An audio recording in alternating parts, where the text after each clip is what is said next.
મારું નામ છે Bhavesh Kak, diamond worker union vice president. લાગુ થયું છે ખાસ કરીને રત્નકલાકારોને છૂટા કરવામાં આવે છે, શું કહી શકાય આ તમામ ટેરિફની અસર હોય છે?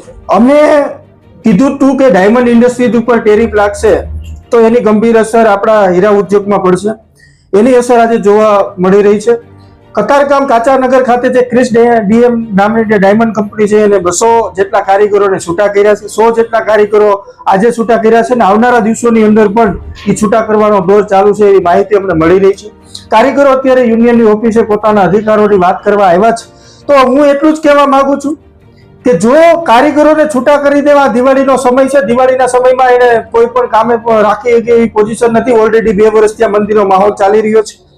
તો કારીગરોને પોતાનો જે હકના જે પૈસા છે, જે ગ્રેજ્યુટી, બોનસ, હકરજા ગ્રેજ્યુટી આપ્યા વગર જ છૂટા કરી દીધા છે. અને મને એવી પણ માહિતી છે કારીગરોની વાત કરતા, કારીગરોની સાથે વાત કરતા એવું જાણવા મળેલું છે કે જેનો 15,000 પગાર હોય એને 30,000 નાખી અને આ લોકો બ્લેક ના વ્હાઇટ પણ કરે છે. તો આ જે કંપની છે, ક્રિસ ડીએમ ના માલિક અને સંચાલકો જે છે એની વિરુદ્ધ સખતમાં સખત કાર્યવાહી કરવા બાબતે ડાયમંડ વર્કર યુનિયન તત્પર છે અને આવનારા દિવસોની અંદર અમે કાયદાકીય લડત લડવાના છીએ. આ જે મામલો છે એ અમે કોર્ટની રાહે પણ લડશું. જે અત્યારે કારીગરોને છૂટા કર્યા છે, 10-10 વર્ષ ત્યાં કારીગરો ત્યાં કામ કરે છે, ના તો એને બોનસ આપ્યું છે, ના તો એને ગ્રેજ્યુટી આપ્યું છે, એમને આપ્યા વગર છૂટા કરી દીધા છે. તો આ બાબતે લેબર ડિપાર્ટમેન્ટ, ફેક્ટરી ઇન્સ્પેક્ટર અને પીએફ ઓફિસર ખાસ ધ્યાન રાખવું જોઈએ કે આ કારીગરોને છૂટા ન કરે. આ જે મામલો છે અમે કાયદાકીય લડત આગળ લડીશું. મારું નામ વિનેશ ખોલત છે.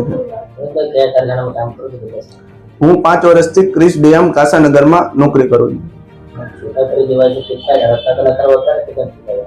અલગ અલગ ડિપાર્ટમેન્ટથી અમારે ટોટલ 100 થી વધારે રત્ન કલાકારને છૂટા કરી દેવામાં આવે છે. કારણ અત્યારે કોઈ જાણવા મળ્યું નથી અને કારણ કોઈ આપવામાં આવ્યું નથી. મારો 35,000 પગાર હતો. હા, 100% દિવાળી આવી છે. અત્યારે બધા વર્કરને બહાર પણ નોકરી મળતી નથી, બધા જાય જ છે પણ અત્યારે કોઈ બેસાડવા તૈયાર નથી. આમાં તો ઘરનું ગુજરાન કઈ રીતના ચાલે કે અત્યારે દિવાળીનો સમય છે, અત્યારે 1.5 મહિનાની વાર છે, ત્યારે છૂટા કરી દેવામાં આવ્યા છે. અમારું ઘરનું ગુજરાન કઈ રીતના ચલાવે રત્ન કલાકાર? અમારી માંગણી કઈ નથી. અમને જે સરકાર ગવર્મેન્ટ રૂલ્સ પ્રમાણે જે હોય તે અમને